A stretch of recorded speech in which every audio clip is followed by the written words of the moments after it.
పిలిచింది దేవుడు ఏ స్వరంతో అంటే ఏలీ స్వరంతో పిలిచాడు. అర్థమైందా?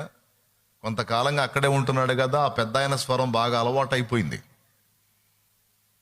ఆ స్వరం విని విని విని ఉన్నాడు.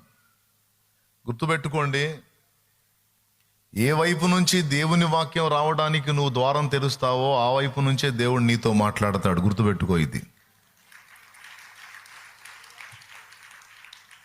ఏ వ్యక్తిని గౌరవించి ఇతడు దేవుని సంబంధి అని నీ హృదయంలో ఆ వ్యక్తిని నువ్వు గౌరవిస్తావో ఆ వ్యక్తి రూపాన్ని పోల్చుకునే దర్శనంలో నీకు కనబడతాడు.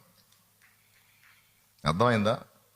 ఏ వ్యక్తిని ఇప్పుడు నువ్వు గౌరవిస్తావు, ఫలానా వ్యక్తి గౌరవనీయుడు, భక్తిపరుడు, ఆత్మీయుడు, సేవకుడు, ఫస్ట్ నాకు దేవుడు అయితే తర్వాత దైవజనుడుగా ఫలానా ఆయన ఆత్మీయత నాకు నచ్చింది అని ఎవరినైతే నువ్వు బాగా హృదయంలో దేవుని తర్వాత గౌరవిస్తావో ఆ వ్యక్తిని పోలి ఎప్పుడు నీకు కనపడాలన్నా సరే ఆ వ్యక్తిని పోలి నీకు కనపడతాడు.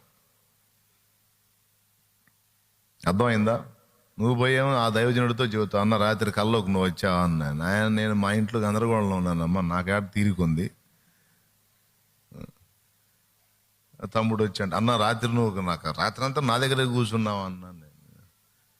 ఎడ తమ్ముడు, నేను రాత్రి అంతా పరిచర్యలో తిరుగుతూ ఉన్నాను, జర్నీ చేస్తూ ఉన్నాను. నేను ఇంటికి వచ్చేటప్పటికి 3 అయింది. నీ దగ్గర ఎప్పుడు కూర్చున్నాను? లేదన్నా రాత్రంతా నాతోనే ఉన్నాను. నీతో ఏడున్నాను నాయన, నేను ఏడో వైజాగ్ నుంచి వస్తుంటే. నీతో నేను కాదు నాయన, దేవుడు ఉన్నాడు. లేదన్నా నువ్వేనన్నా అంటే, నువ్వు నన్ను గౌరవిస్తావు నాన్న, నన్ను ప్రేమిస్తావు, దేవుని తర్వాత అంత విలువిస్తావు దైవజనుడుగా. కాబట్టి నీకు దేవుడు తన సమాచారం అందించడానికి నువ్వు గౌరవించే దైవజనుడిని పోలి నీ దగ్గరికి వచ్చి కూర్చున్నాను నాయన. నేను వైజాగ్ నుంచి పేట జర్నీలో ఉన్నాను, నాకంత తీరిక ఆడుంది, నీ దగ్గర వచ్చి కూర్చొని రాత్రంతా నీతో గడిపే తీరిక.